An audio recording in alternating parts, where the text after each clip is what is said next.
आपको भी इस बारे में देखना होगा।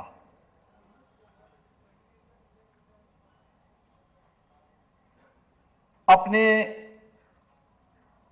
इतिहास पर गौरव की अनुभूति करने वाला समाज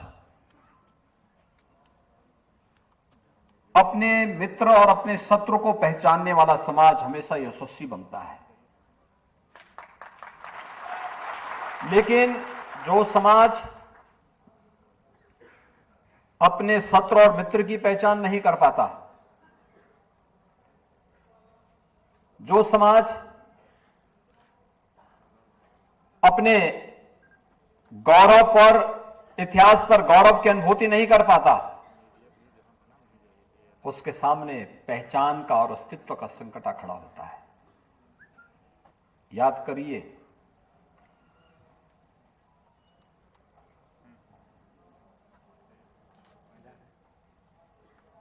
सरकारें आजादी के बाद बहुत सारी आई,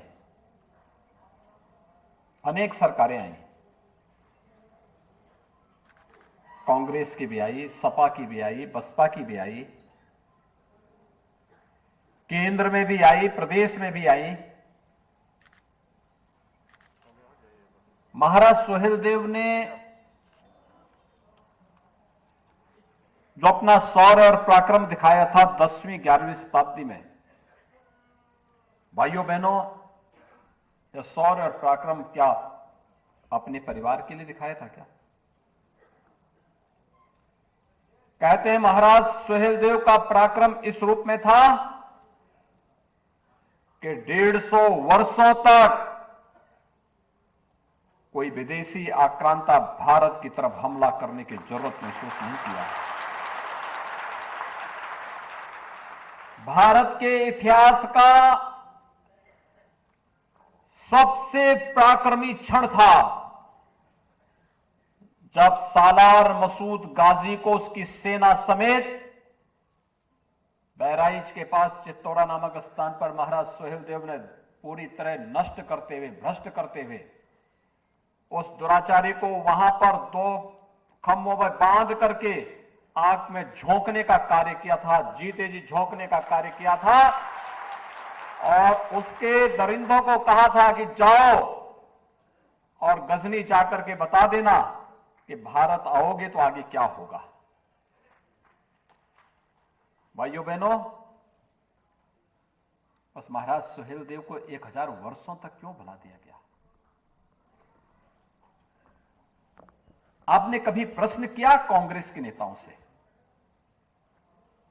उनकी सरकार प्रदेश में भी थी और देश में भी थी। सबसे अधिक समय तक 55 वर्षों तक प्रदेश में और 55 वर्षों तक देश में कांग्रेस ने शासन किया। क्या महाराज सुहेलदेव के नाम पर इतिहास में कोई अक्षर? महाराज के कांग्रेस के नेताओं के नाम पर तो सबके नाम पर है, लेकिन जिस महापुरुष ने देश को गुलाम होने से बचाया,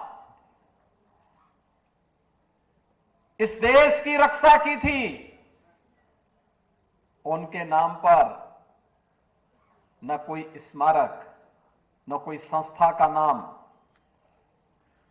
और न इतिहास में एक भी शब्द उनके नाम पर नहीं। समाजवादी पार्टी 4 बार थी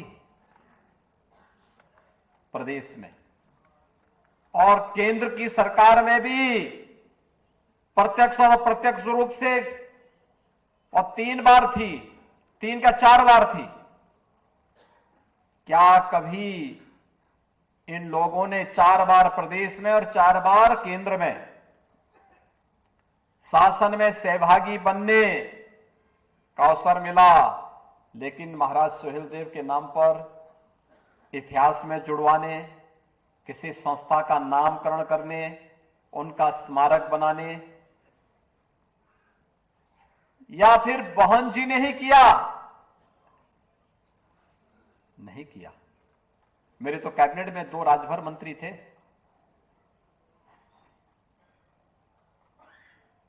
जब मैंने प्रस्ताव रखा कि महाराज सुहेलदेव का भव्य स्मारक बनना चाहिए, विजयोत्सव का स्मारक बनना चाहिए बहराइच में, अनिल राजभर ने पुरजोर समर्थन किया, लेकिन दूसरे ने विरोध किया था।